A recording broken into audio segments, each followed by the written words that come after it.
the Volkswagen T-Roc. It's a light SUV that's great for a small family. It's built on the Polo base, so it's kind of a styled up, raised up version of the popular Polo. I've spent the last week driving my friends and family around the city and the suburbs to get a feel for what the T-Roc is all about. I'll take you through the best and the worst family features of the car, but if you want to skip ahead, you can, using the time codes or chapters on your screen. If you're looking for reviews of other versions of the T-Roc, then head to the CarsGuide website, where you can also find more information in my written review. And if you're watching on YouTube, please like, subscribe and hit the bell icon on your screen. This top-of-the-range T-Roc style has a list price of more than $33,000, but that's before on-road costs and options. The T-Roc competes with cars like the Skoda Kamiq, the Toyota CHR and the Mazda CX-3. This car here is called the Style, and with the R-Line package it will set you back another $2,600. For that you get different seats, 18-inch alloy wheels, rear and front bumper in the same body colour and a few other things. It does come with a digital instrument display, but it's missing the teched out touches of its cousin, the Skoda Kamiq. The T-Roc is good value for money if you're looking for a small urban or city SUV. While this model has you covered with the basics, I like that you can customise it to your budget by adding extra features. Volkswagens are distinctive, and the T-Roc is pretty cool. They have a great range of paint options as well. This is the Reef Blue. It will cost you $600. There's also a great orange and turquoise option too. One of the main design features of this car is the black grille and the LED headlights, which really sets it apart from the Polo. The contours of the T-Roc show its shape off well, and these wheel arches highlight the 18-inch alloy wheels. With the R-Line package, you get the rear and front bumper in the same colour as the body colour as I mentioned earlier, but you also get these chrome roof racks and some chrome detailing on the car. Plus, there's a black rear spoiler. There's also dark tinted rear and rear side windows and a lower air intake and rear diffuser. The design of the bonnet itself is quite heavy to lift up for someone like me. The R-Line package gives you sports, cloth and microfiber seats. They kind of feel like a mixture of leather, cloth and suede. I have mixed feelings about them. They're pretty good, but they're a little stiff and they don't really scream premium to me, but they have lumbar support and they're comfortable. The start button is on the left side and your 12-volt is on the right side, which does feel a little bit odd. The tech is basic unless you add the extras, but it has pretty much everything you need.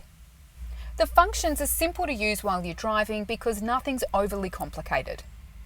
You also get this nice leather steering wheel.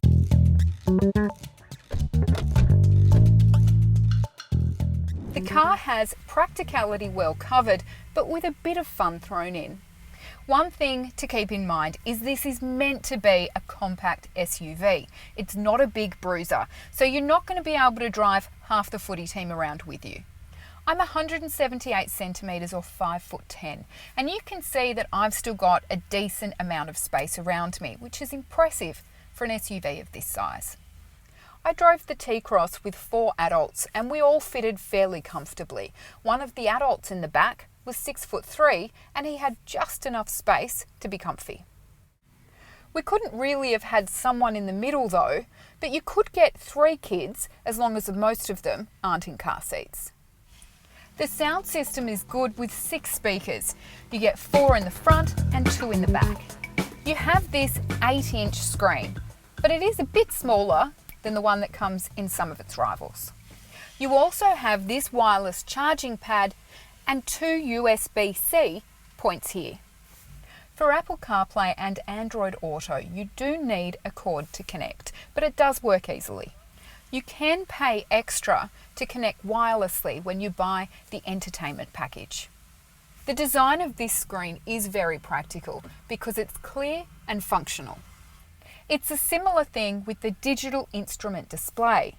It's small and quite basic, but you can upgrade with the digital cockpit option.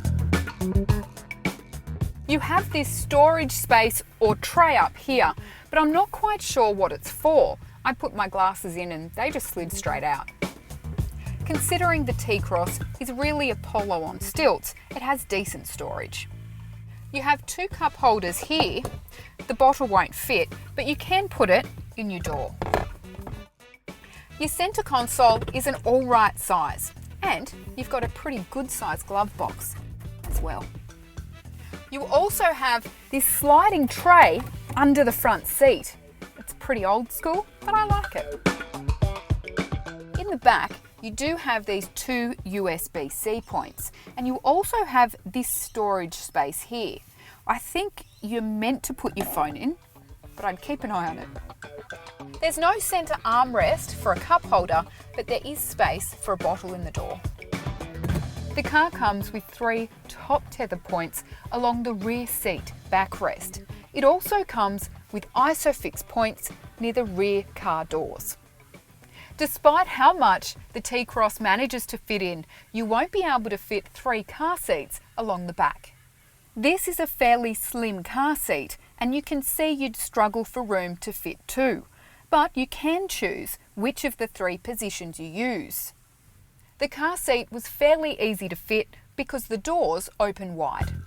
This is how much space you have up front when you have a rear-facing child seat installed, which is a little unrealistic if you're average height, let alone quite tall.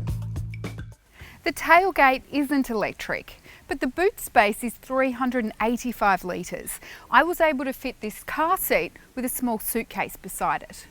One thing to note, which is rare for this class, is the way the back seat slides forward. I struggled a bit with the lever that's hidden under the front of the seat the first time I used it, because it does take a little elbow grease to move forward.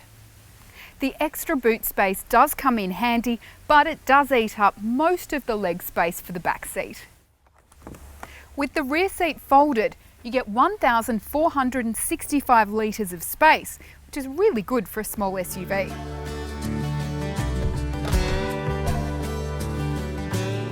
The T-Cross comes with a 1 litre 3-cylinder turbo petrol engine. It only comes with a 7-speed dual clutch auto transmission, and it's a front wheel drive. It has a small engine, but for its size it has good power, and the ride is pretty smooth. Speed bumps are a bit firm on your bottom, but it goes up steep hills easily and it handles well. The plus side is you have good fuel mileage for driving around town, which is good with prices so high. Even with the air conditioning going full tilt, the car doesn't seem to lose a lot of power.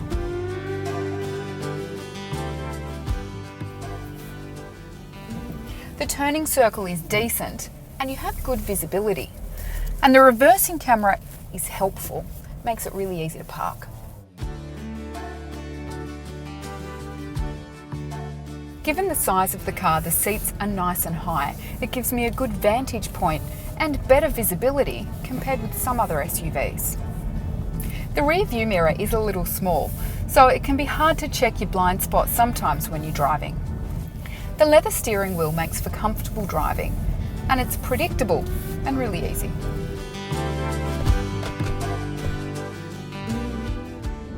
I drove around doing daily pickups, a little bit of freeway driving and some shopping, and my fuel consumption was great.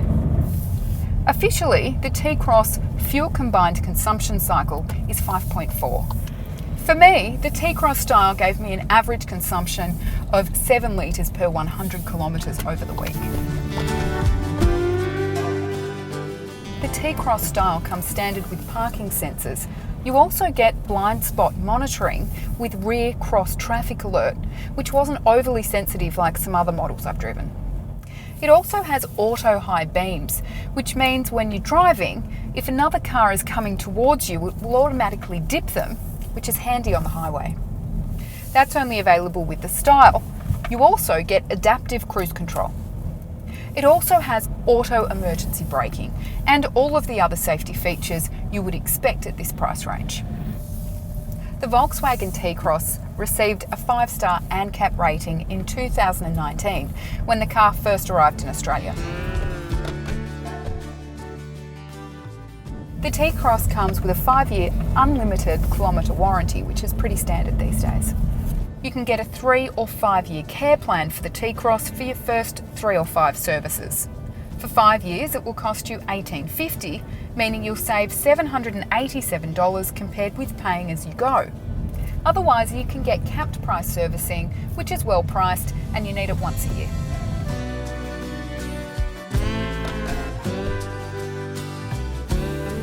The Volkswagen T-Roc might be small, but it uses every inch of space it has.